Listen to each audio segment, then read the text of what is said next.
Welcome to Music Elements. You may notice now that we've moved from a whiteboard to what we call manuscript paper. Manuscript paper is basically what music's written on. You can see there it's a series of 5 lines, like we've been talking about, and it's just printed onto paper. Like when you're doing writing or assignments for school or university, you use the blue lined paper to write your assignments and things onto.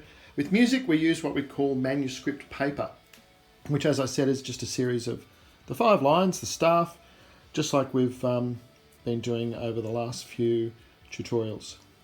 So moving on with what we've done, we will progress on to this type of paper from now. So going back to what we've already done, treble clef, higher notes, bass clef, lower notes. We put the brace at the front. My poorly drawn brace. The lines that come down and divide the music, remember what we've called them? They're called bar lines. And they divide the music up into bars of music. At the end of a song, or a piece, we have what we call a double bar line. The double bar line is a thick and a thin bar line at the end, which is right there. You can see the thick line and the thin line compared to just the thin normal bar line that we use throughout the music. So at the end of a song, it is a thicker double line like that. And that represents the end of the song.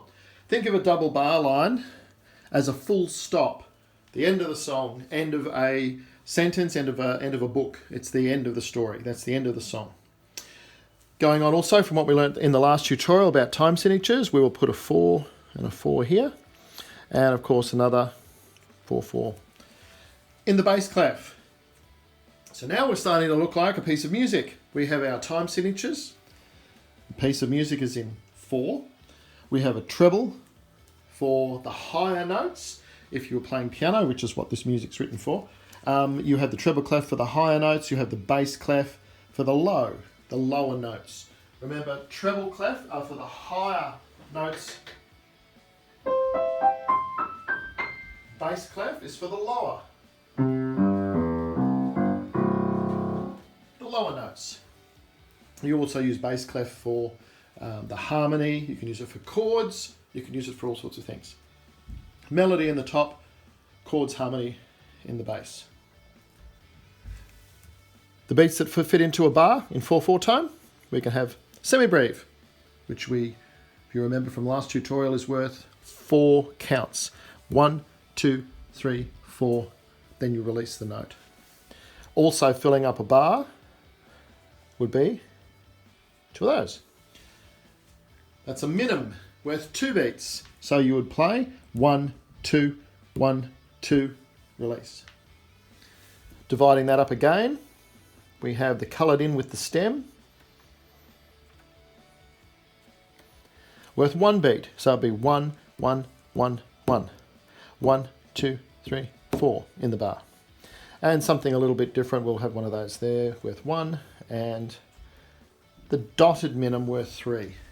So this rhythm would be 1, 1, 2, 3, off. Counting in 4/4 time, it would be 1, 2, 3, 4, off.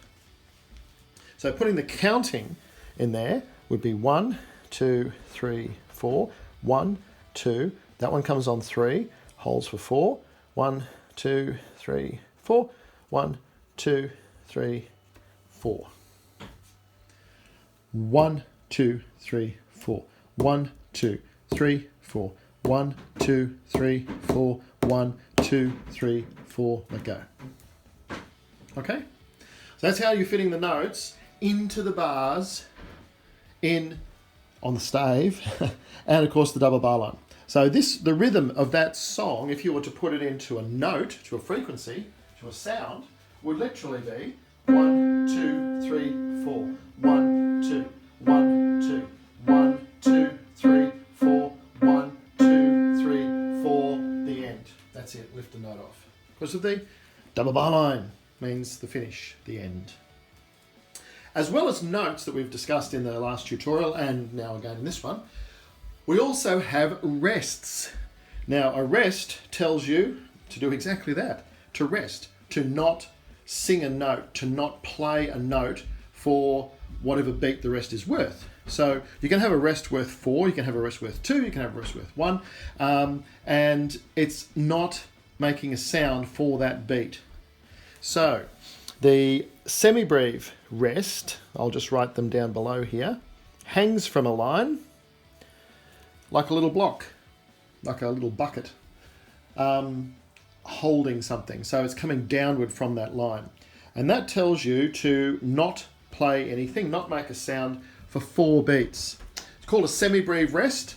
It also has another name called a whole bar rest because it's telling you not to play anything for the whole bar. It's worth 4 counts, and when you put it into a bar of 4/4, there's no other note can fit in there, so it's called a whole bar rest. The Semibreve Rest can also be used in any other time signature. So if you've got 3 beats in the bar, 2 beats, you can have 6/8 time. If there's no notes in the bar, that is then called a whole bar rest, where it's filling up the entire bar, telling you not to play anything. A minim rest. A minim rest looks like a semibreve, but the other way around. So it's sitting on the line going upward, not coming down. Okay, so if you were to put a minim here, and then the minim rest would be sitting on that line right there.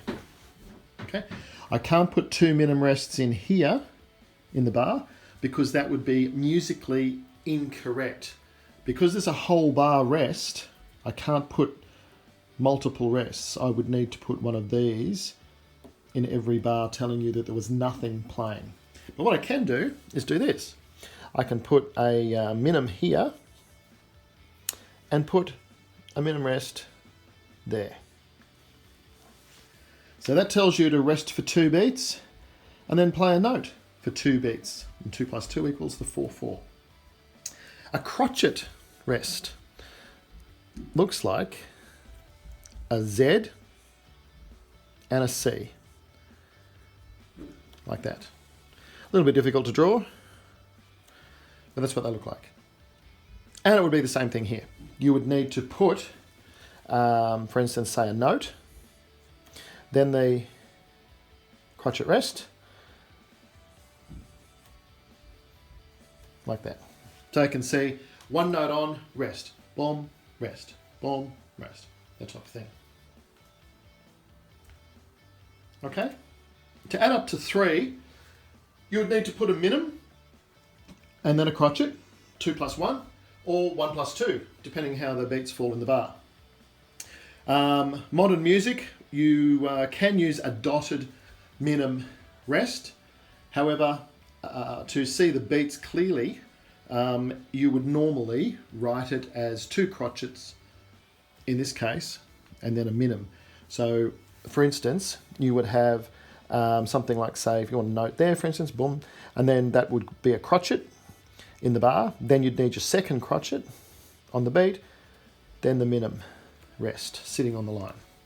So the 2 crotchets, 1 plus 1 plus the one sitting on the line's worth 2. 1 plus 1 plus 2 equals 4. Gets you back to 4 beats in the bar. We've got 4/4 on each line. Every bar throughout an entire song, even the left hand, has to have 4 beats. Think of them as 2 different parts. Think of that as like a flute and that as like a bass guitar. Or a soprano singing and a bass down low singing. They each need their line of music with the correct amount of beats in each bar, including rests. Okay, so going back to the very first tutorial, treble clef, higher notes, bass clef, lower notes, 5 lines that music's written on. When it's on paper like this, we call that manuscript paper. You can see clearly the 5 lines. The lines coming down, dividing up the music, are called bar lines. They divide the music into bars of music. The thick and thin one at the end is a double bar line, and that tells you that it's the end of the song. Finish, don't play any more. There's usually no more notes after that anyway. It's the end of the song.